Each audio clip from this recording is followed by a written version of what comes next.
So today we will discuss the best buy in the B segment in the Netherlands. For me it was the Suzuki Sport Hybrid, but it could also very well be, depending on your conditions, the Yaris Hybrid in my opinion. And I will tell you why. The Yaris Hybrid can be even cheaper. So it can be around 20,000 euros. So instead of 25,000 euros that Suzuki Swift Sport Hybrid cost, it is a lot more frugal, so that's a benefit. The warranty is less than that of the Suzuki Swift Sport Hybrid, because the Suzuki Swift Sport you get 6 years, and with Toyota you get 3 years.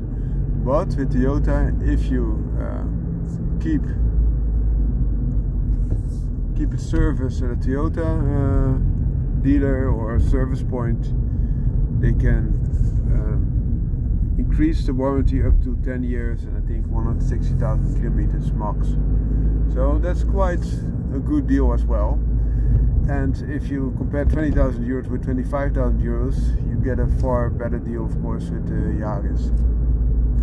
Also, the torque with the Yaris is quite good. If you're not going to tune the cars, then the difference is not that enormous. It is quite big. They are absolutely not comparable, also stock, in performance.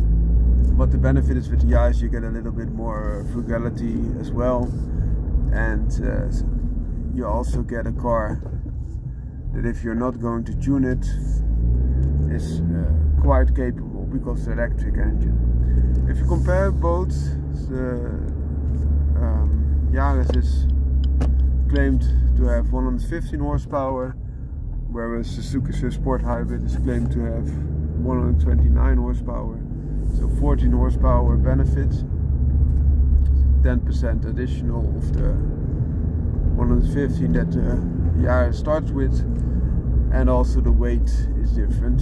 So there is about 70 kilograms between the two cars.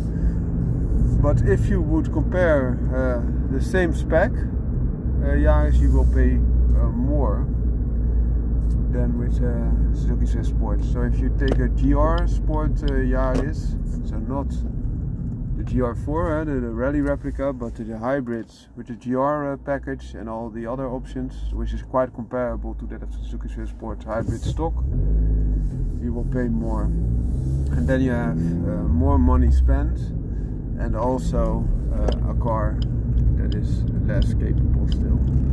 So if you're like sporting driving, like I do, I think you should opt for the Suzuki Swift Sport Hybrid.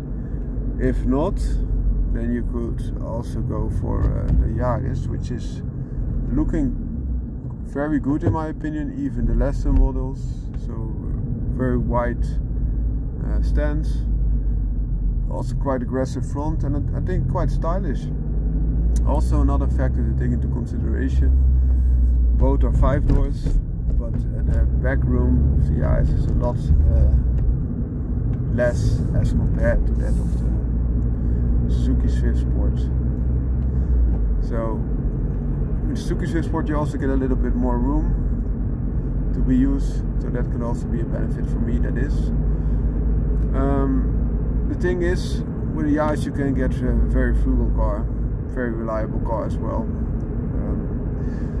If you're going to chip tune them, I think you will get about 10 additional horsepower out of the Yaris, and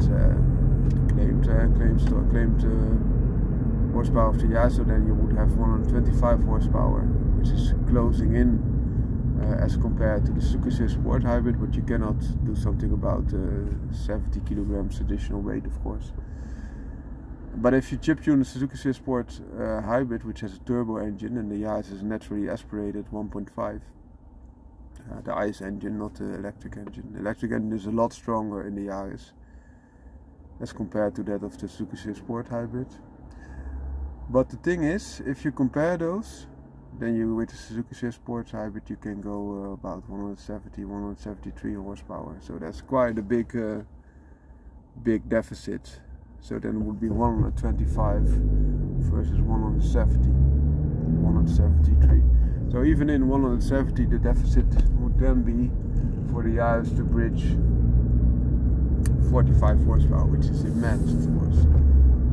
It's really immense if you think about it. So, especially if you're going to tune them, the Suzuki Swift Sport Hybrid will make use of its already better power to weight, handling more sporting aspirations, and will completely blow the Yaris out of the water.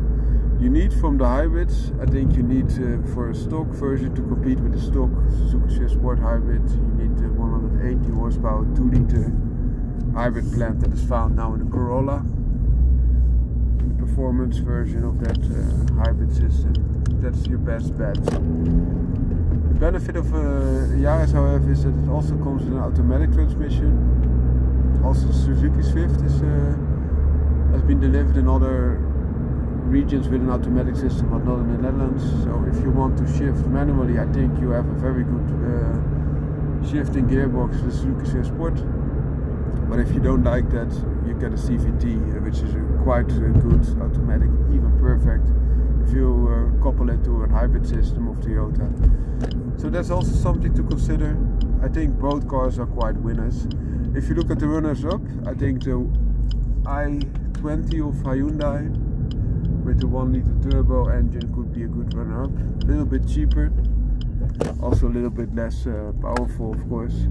If you chip tune Hyundai i20 with a 1-liter turbo 3-cylinder engine, I think you will have comparable performance as compared to a stock Suzuki Swift Sport Hybrid. But if you also tune that, of course, it will walk away further.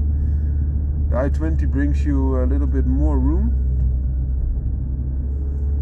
in both the Yaris and the Swift, in my opinion, and yeah, it depends on what you want.